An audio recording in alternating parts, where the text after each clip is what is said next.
Hi, David Odell here again, and now I'm going to really show you the actual bowl floating technique, getting this thing laid down. I'll talk about a few other techniques you can use, but this is really all you need right here to lay it down. But there's some other applications, like you could use a jitterbug, or also called a tamp, a roller tamp, for this type of concrete. It's got the big rocks, so you could actually jitterbug it or roller tamp, you know, whatever you want to do, but get those rocks out. But we're not going to use it. We're just going to bowl float it, and the cream's going to come up, and the rocks will be closer to the surface that way, so it's going to actually make a harder surface than if you were to tamp it. You tamp it, you get a layer of cream on the top, and that's a lot weaker than the aggregate. So if you don't tamp, you're going to get a stronger surface for, you know, scratch resistant purposes, things like that. So here we go. I got a 3.5 foot magnesium float. We've just laid this down. We just got done rotting it. You can pour out up to, you know, depending on how fast you're laying it down, how many guys, you could probably do 50 feet relatively easy before you even have to come back to bowl float. Because that water's starting to come up a little bit, especially in this climate. We got, you know, overcast, we got a fog layer. It's about 65 degrees. So this is pretty simple stuff here.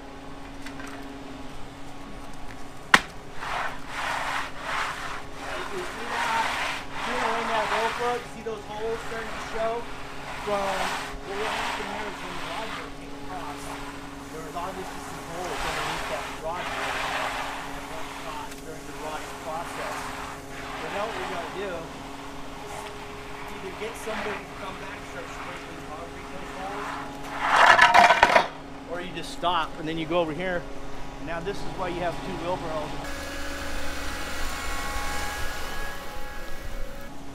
One wheelbarrow's for the clean out from the chutes. The other wheelbarrow's got my good concrete in it that I saved just for this purpose.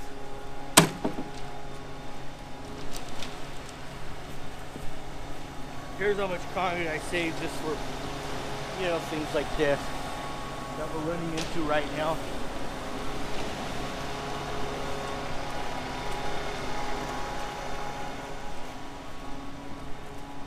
So we're gonna put this wheelbarrow on the other side of the direction we're going to be going. That way it's not in my way and I don't fall over it.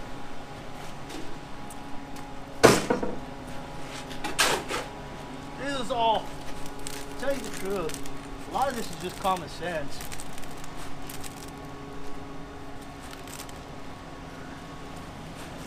Common sense stuff. You got to think about what your next step is every time. Before you make a footstep in any direction, you want to know why. Why am I going to walk in that direction? You know, things like that. Think of how many things you can get done before you take a step in that direction.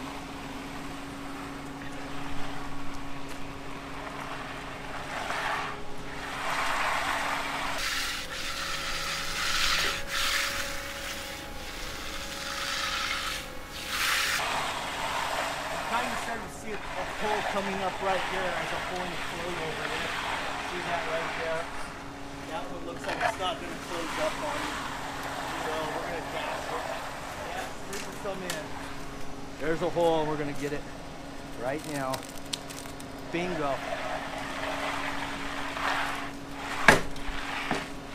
You can continue to work that with a bowl float, and you know that hole probably would have closed up, but there's a good chance we had a water puddle there tomorrow.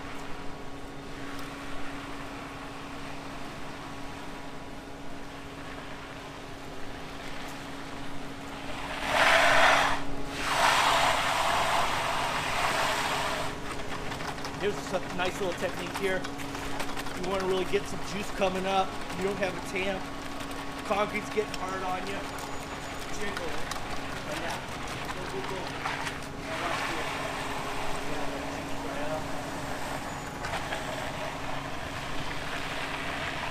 More close drop, you can get some nice movement on the float. Now watch that edge there.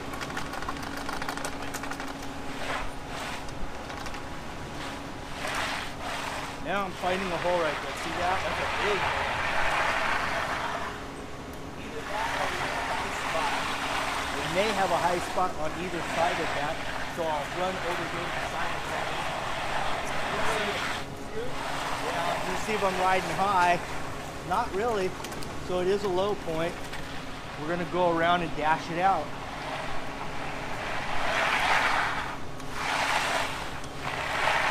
Right here? Yeah. Like a tire train. Yep. Let's see what happens now.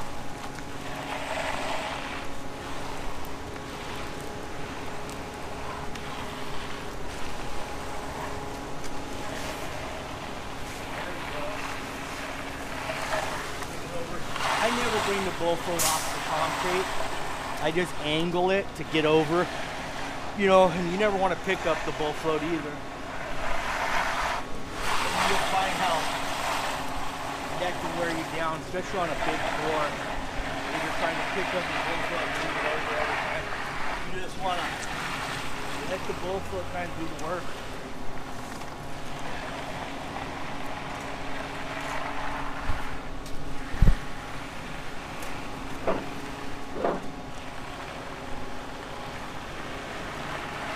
This is some really nice concrete too. So, you know, depending where you're getting your concrete from, makes a big difference how you're going to be able to lay that down.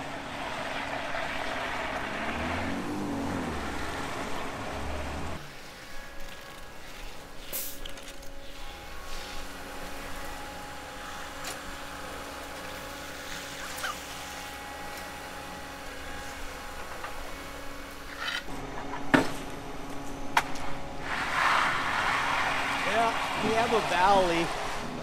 I just discovered we've got somewhat of a valley, you know, because of this driveway's slope to this catch basin here, this trench drain or channel drain with a removable grate. The driveway is sloped towards it, so that created a somewhat of a valley through here. So I don't want to, in this situation I had to pick up the bull float, move it to the other side of the valley. See the edge of that bull float on the right side there?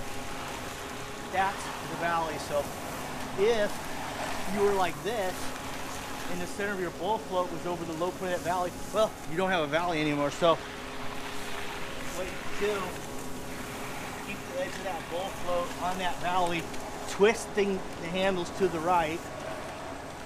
That enhances that valley there. I'm twisting it to the right.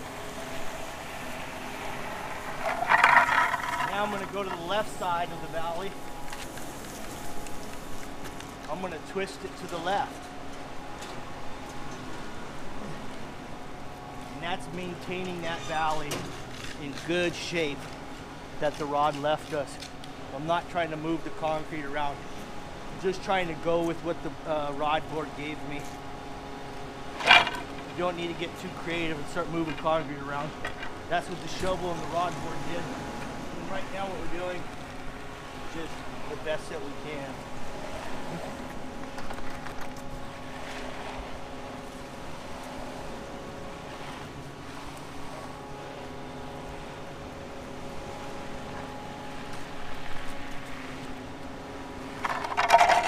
See that? That's laid down. That's just a 5 sack, but it looks like about a 6 sack, 6.5 sack. Real rich. Alright, thanks.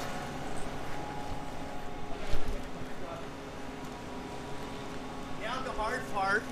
This is the hard part. We got to pay the bill here. This is the part you try to avoid, but it's inevitable.